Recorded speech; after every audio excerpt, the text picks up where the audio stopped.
Assalamualaikum warahmatullahi wabarakatuh. Apa kabar Anda semuanya? Semoga Anda semua dalam keadaan sehat dan dalam lindungan Allah Subhanahu wa Ta'ala. Baiklah, kali ini kita akan melanjutkan pembelajaran kita masih dalam mata pelajaran teknik pengembangbiakan komoditas perikanan air tawar. Nah, kali ini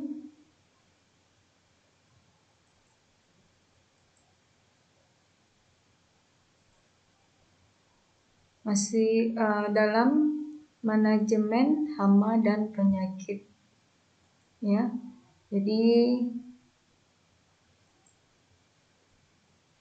hama dan penyakit ini kita bagi dalam beberapa minggu, 3 minggu. Ya, kali ini kita akan membahas tentang penyebab penyakit. Adapun kompetensi dasar yang akan kita pelajari adalah 3.16, yaitu menganalisis pengendalian hama dan penyakit pada pemeliharaan larva komoditas perikanan. Sedangkan KD 4.16-nya itu melakukan pengendalian hama dan penyakit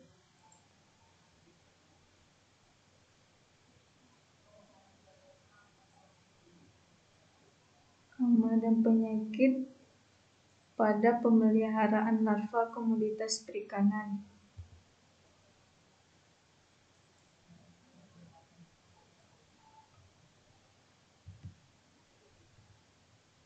Indikator pembelajaran kita yang pertama membedakan hama dan penyakit ikan.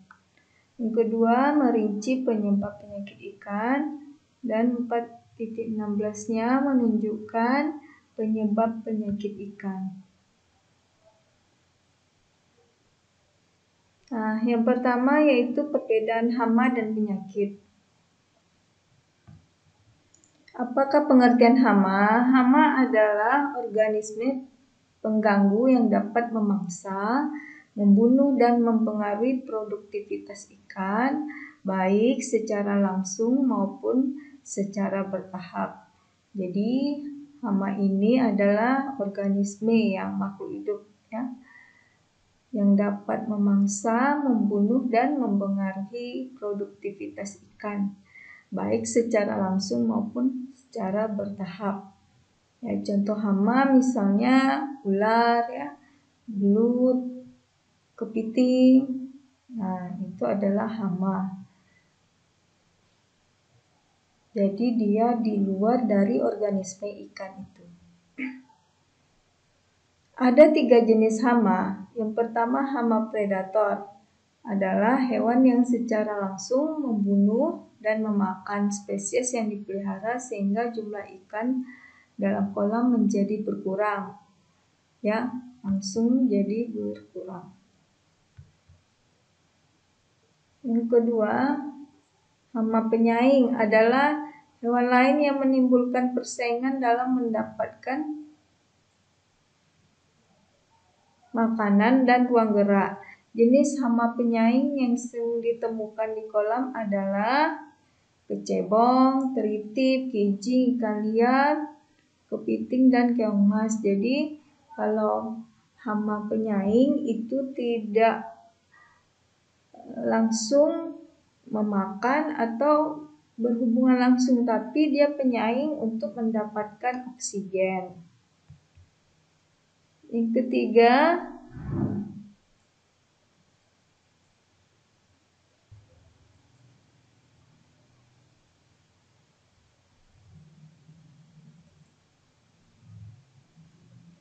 ketiga, hama perusak adalah hewan yang lain yang keberadaannya merusak sarana budidaya ikan, ya, bermetamorfosis menjadi pengganggu atau pencuri. Hama perusak yang sering ditemukan di kolam adalah kepiting, belut, biawak, dan burung liar. Ya, jadi dia tidak memakan seperti predator, tapi merusak sarana prasarana dari tempat budidaya. Yang seterusnya adalah penyakit ikan. Penyakit dapat diartikan sebagai organisme yang hidup dan berkembang di dalam tubuh ikan, sehingga organ tubuh ikan terganggu. Pada prinsipnya, penyakit yang menyerang ikan tidak datang begitu saja, melainkan melalui proses hubungan 3 faktor, yaitu kondisi lingkungan, kondisi inang, dan kondisi patogen. Ya, jadi penyakitnya harus dengan syarat 3 ini. Yang pertama lingkungan, ikan, dan patogennya harus ada. Baru ketiganya itu bisa memunculkan penyakit pada ikan. Misalnya kalau kondisi airnya bagus, itu bisa saja penyakit tidak akan muncul, ya. Atau inangnya ikannya bagus, ya kan, dan airnya bagus, itu walaupun ada patogen, tetapi tidak mengakibatkan timbulnya penyakit pada ikan.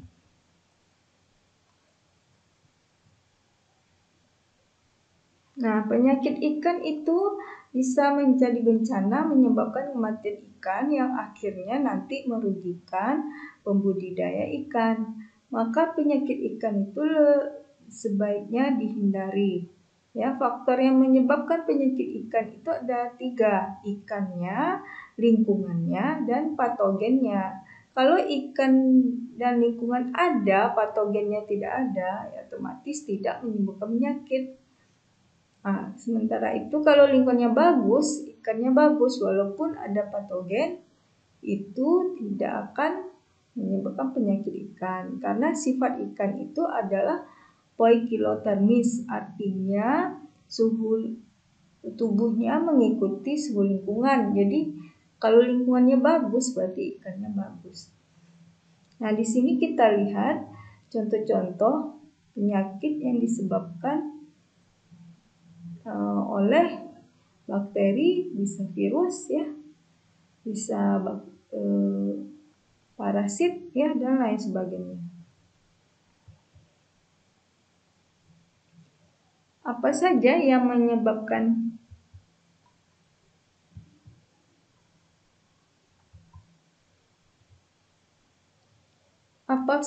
bisa menyebabkan penyakit pada ikan? Yang pertama stres.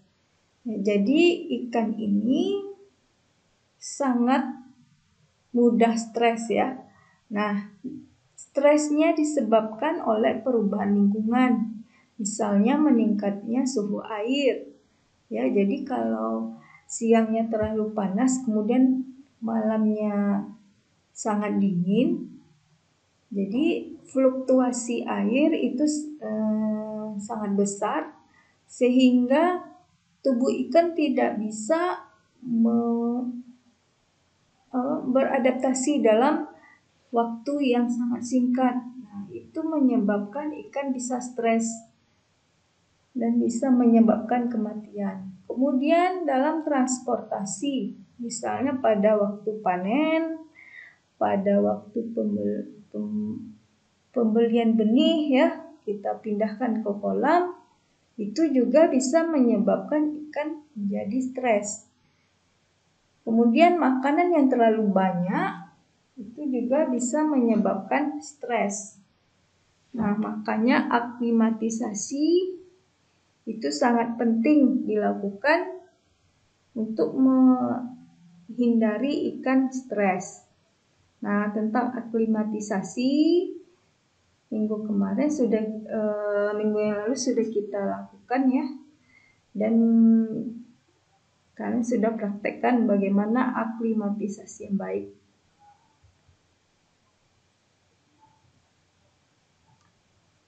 Yang kedua, kekurangan gizi. Kekurangan gizi itu bisa disebabkan oleh pakan. Pakan yang proteinnya rendah dapat mengurangi laju pertumbuhan. Pakan yang tidak seimbang juga akan menimbulkan masalah, ya. Jadi protein terlalu tinggi, kemudian karbohidratnya tinggi atau kurang vitamin juga akan menimbulkan masalah. Misalnya kalau kelebihan protein, ikannya gemuk, nafsu makan kurang, dan bengkak di sekitar perut. Kelebihan karbohidrat itu bisa menyebabkan insangnya pucat. Kekurangan vitamin bisa menyebabkan pertumbuhan menurun, kulit pucat, dan tulang bengkok. Nah, jadi pemberian pakan proteinnya ini harus disesuaikan dengan kebiasaan alami ikan. Misalnya lele itu proteinnya tinggi, jangan disamakan dengan gurami ya atau nila. Ya, jadi setiap ikan yang dibudidaya kita harus tahu bagaimana kebiasaan alaminya. Oke, selanjutnya pemberian pakan yang berlebih. Nah, ini gambarnya. Nah, ada penelitian yang menyimpulkan bahwa lele muda mengalami bisa pecah usus di bagian belakang. Istilahnya yaitu RIS, Rupture Intestine Syndrome. Ya. Jadi ususnya menjadi pecah karena terlalu banyak diberi pakan. Nah, karena pecah usus ya lama-lama bisa mengakibatkan kematian pada ikan. Kemudian sisa pakan yang tidak termakan itu bisa dekomposisi menjadi amonia. Jadi wadah yang banyak kelebihan pakan itu pasti akan cepat kotor dan sisa pakan tersebut bisa berubah menjadi amonia dan akhirnya bisa menyebabkan keracunan pada ikan kalau kita tidak mengelola kualitas airnya dengan baik.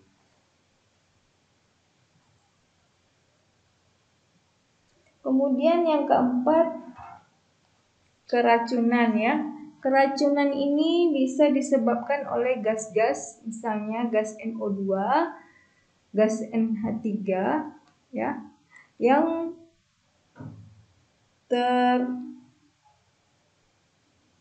termasuk dalam kolam ya. Nah, ini juga berasal dari sisa pakan ya, kebanyakan sisa pakan. Nah, pada keracunan gas NO2 ini darah ikan bisa menjadi abu kecoklatan. Kemudian ada gas bubble trauma namanya, ya disebabkan oleh nitrogen dan oksigen yang jenuh terlalu tinggi konsentrasinya sehingga menyumbat kapiler darah. Ya, setelah disumbat kapiler darah itu akan menjadi pecah. Nah, di sanalah peluang bakteri dan jamur. Kemudian logam berat, misalnya kuprum dan kadmium, bisa menghambat metabolisme di hati dan ginjal. Ya. Kemudian pakan yang tengik juga dapat merusak fungsi hati ikan. Nah, oleh karena itu,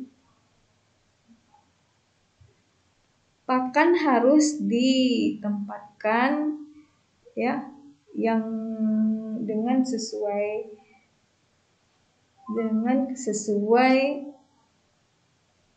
dengan keadaannya ya. Jadi misalnya harus di tempat yang kering, ada jarak dengan lantai, itu kan cara-cara menyimpan pakan yang baik ya supaya tidak tengik ini. Kemudian waktu simpan juga diperhatikan. Jangan yang udah lama, udah kadaluarsa dikasih juga dengan ikan. Nah, lama-lama itu dapat merusak fungsi hati ikan.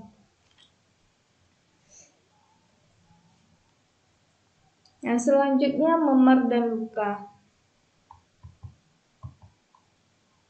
Nah, memar dan luka itu biasanya disebabkan oleh saling menggigit, ya. Misalnya pada lele, ya itu bisa memar dan luka karena dia sifatnya kanibalisme. Atau misalnya ikan yang agak ganas, ya, bisa dia saling menggigit. Kemudian bisa juga disebabkan oleh penanganan kurang baik. Penanganan ini maksudnya pada waktu pengangkutan, ya. Nah, memar dan luka itu menjadi awal berkembangnya bakteri Vibrio. Bakteri Vibrio itu menyebabkan ulkus sindrom pada ikan kerapu. Kemudian penanganan saat pengangkutan perlu diperhatikan medianya. Jangan sampai terjadi pada saat pengangkutan medianya sedikit sehingga ikan bisa saling melukai. Yang keenam yaitu cacat. Nah, ikan cacat bawaan seperti ini, ya, tulang belakangnya tidak sempurna, tulang kepalanya bengkok, mata juling, ya, menyebabkan ikan kesulitan bersaing dengan ikan lain, seperti mendapatkan makanan karena pergerakannya yang lambat. Nah, kalau dipelihara seperti ini, kalau satu, ya mungkin dia tidak bersaing, tapi kalau yang di kolam itu dia akan bersaing dengan ikan yang lain. Nah, perlakuan pembenih juga menyebabkan kecacatan, ya. Misalnya ikan jadi juling jika diberi makan terapung padahal kebiasaan ikan makan di dasar. Nah, kita sebagai pembudidaya juga harus tahu bagaimana kebiasaan makan ikan. Jangan semuanya diberi makan terapung, ya. Kemudian kualitas air. Nah, ini juga menentukan keberhasilan budidaya, ya. Nah, kata orang itu memelihara ikan sama dengan memelihara air. Jadi kualitas air itu sangat menentukan bagaimana kesehatan ikan. Nah, contohnya pada air yang tidak memenuhi syarat, misalnya peningkatan suhu yang tinggi di siang hari, kemudian tingginya tingkat bahan organik, misalnya sisa pakan atau sisa kotoran yang menumpuk, itu bisa mempengaruhi kualitas air. Nah, ini contohnya pada gambar itu ada kasus kematian mendadak secara massal ikan yang budidaya di KJA. Nah, ini juga disebabkan oleh kualitas air, yaitu suhu, karena terjadi upwelling, ya. Nah, yang ke-8 ada hama. Ini gambarnya, salah satunya adalah ucrit. Ucrit yaitu larva dari capung. Oke. Nah, hama di sini, ya, ada 3, tadi sudah jelaskan. Yang pertama hama predator yang menyebabkan panel tinggal sedikit. Jelas karena dia langsung memakan ikan yang dibudidaya, ya. Ini contohnya larva capung bisa mengisap cairan tubuh ikan. Larva capung ini merupakan musuh utama dalam pemeliharaan larva, ya, karena dia suka makan larva ikan. Kemudian hama kompetitor yaitu menyebabkan ikan lambat pertumbuhannya, ya, jelas dari makannya. Misalnya ada kecebong, ya, di kolam tersebut itu menjadi kompetitor. Kemudian hama perusak itu misalnya kepiting, belut, ya, yang bisa merusak sarana budidaya. Jadi dia tidak langsung masuk ke dalam wadah media kolam, tapi dia merusak sarana budidayanya. Yang kesembilan itu adalah patogen. Nah, ini terdiri dari bakteri, virus, parasit, dan jamur. Ingat ya, ada 4. Bakteri, virus, parasit, dan jamur. Dapat menyebabkan kerugian yang cukup besar ya. Nah, salah satu menyebabkan kerugian yang cukup besar juga upwelling ya. Nah, patogen itu dibagi 2, ada patogen asli dan patogen potensial. Patogen asli adalah patogen yang menimbulkan penyakit khas bila kontak dengan ikan. Misalnya kutu ya, kutu itu langsung kalau ada kutu, ini kutu arbulus itu menempel pada ikan yang langsung menimbulkan penyakit. Nah, sementara patogen potensial, patogen yang dalam keadaan normal dapat hidup berdampingan dengan ikan, tetapi jika lingkungan berubah dan mendukung pertumbuhan, maka patogen itu berbahaya untuk ikan. Ya, jadi dia seperti flora normal namanya. Dia ada, tapi kalau jumlah sedikit dia tidak menyebabkan masalah, tidak menyebabkan penyakit. Tapi kalau sudah banyak, misalnya daya tahan tubuh ikan menurun, dia akan menyerang. Contohnya misalnya virus ya. Virus akan menyerang kalau daya tahan tubuh ikan menurun. Oke, patogen pada ikan itu ada 4. Yang pertama virus. Nah, kebanyakan virus pada ikan yaitu rhabdovirus, yaitu bentuknya seperti peluru. Kalau virus itu serangannya sangat luas dan waktunya singkat ya. Kalau udah virus biasanya kematian mendadak. Yang kedua parasit. Kalau parasit itu hewan atau tumbuhan yang berada pada tubuh ikan dan menyerap makanan pada ikan. Nah, dia parasit tidak langsung menyebabkan kematian, tapi karena tubuh ikan diserap ya gizinya oleh parasit, maka lama-lama ikan menjadi sakit dan mati ya. Misalnya ini adalah kutu jarum. Ya, dia hidup di kulit ikan dan ikan tersebut masih bisa berenang awalnya ya. Tapi kalau sudah lama-lama ya bisa menyebabkan penyakit dan berakhir dengan kematian. Yang ketiga bakteri. Bakteri kebanyakan yang pada ikan adalah bakteri gram negatif. Misalnya Aeromonas, Vibrio, Flexibacter ya, adalah jenis bakteri yang sering ditemukan pada ikan. Kemudian jamur. Jamur ini ada 4 golongan yang sering pada ikan. Ya, Ichthyoponus, Ranchiomycetes, Saprolegnia, dan Aclia sp. Nah, ada 4. Yang ini besok satu persatu akan kita jelaskan lagi ya. Oke.